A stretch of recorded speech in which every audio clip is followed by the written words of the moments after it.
అస్సాం ముఖ్యమంత్రి హిమంత బిశ్వ శర్మ కాంగ్రెస్ ఎంపీ గౌరవ్ గొగోయ్పై తీవ్ర స్థాయిలో ఆరోపణలు చేశారు. గౌరవ్ గొగోయ్ మాజీ సీఎం తరుణ్ గొగోయ్ కుమారుడు, ప్రస్తుతం అస్సాం కాంగ్రెస్ అధ్యక్షుడు. అంతేకాకుండా లోక్సభ ఎంపీ కూడా.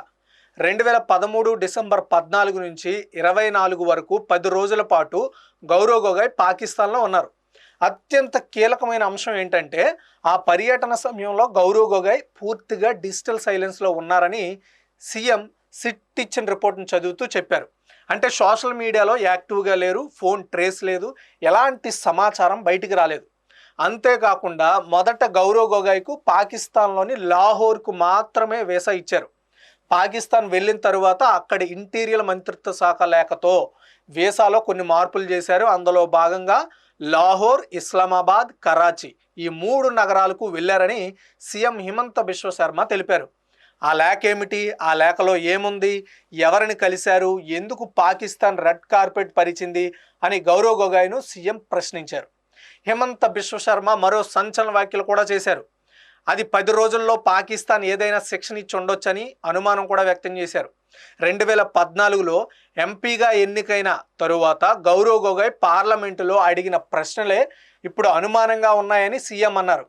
యురేనియం నిల్వలు, సరిహద్దు భద్రత, ఎల్ఏసీ పర్యవేక్షణ, చైనాకు సంబంధించిన మౌలిక సదుపాయాలు, రక్షణ కొనుగోళ్లు, ఎయిర్ స్క్వాడ్రన్స్, సబ్మెరీన్లు, వాతావరణంలో మార్పులకు సంబంధించి జాతీయ నీటి విధానాలు, ఇవన్నీ ప్రశ్నలు ఆయన అడిగారు. ఇవన్నీ దేశ భద్రతకు సంబంధించిన సున్నితమైన అంశాలే అని విమర్శిస్తున్నారు సీఎం. గౌరవ్ గొగోయ్ దేశానికి ముప్పు అని హిమంత బిశ్వ శర్మ తీవ్ర స్థాయిలో వ్యాఖ్యానించారు. పాకిస్తాన్ వద్ద రికార్డింగ్స్ ఉండొచ్చని, బ్లాక్మెయిల్ అయ్యే అవకాశం ఉందని ఆరోపించారు. గౌరవ్ గొగోయ్ భార్య ఎలిజబెత్ గోల్బర్న్ గొగోయ్ పాకిస్తాన్కి చెందిన లీడ్ పాకిస్తాన్ అనే క్లైమేట్ సంస్థలో పనిచేశారని చెప్పారు. ఆమెకు పాకిస్తాన్ బ్యాంక్ అకౌంట్ ఉందని, ఇంకా యాక్టివ్గా ఉండవచ్చని అనుమానం వ్యక్తం చేశారు.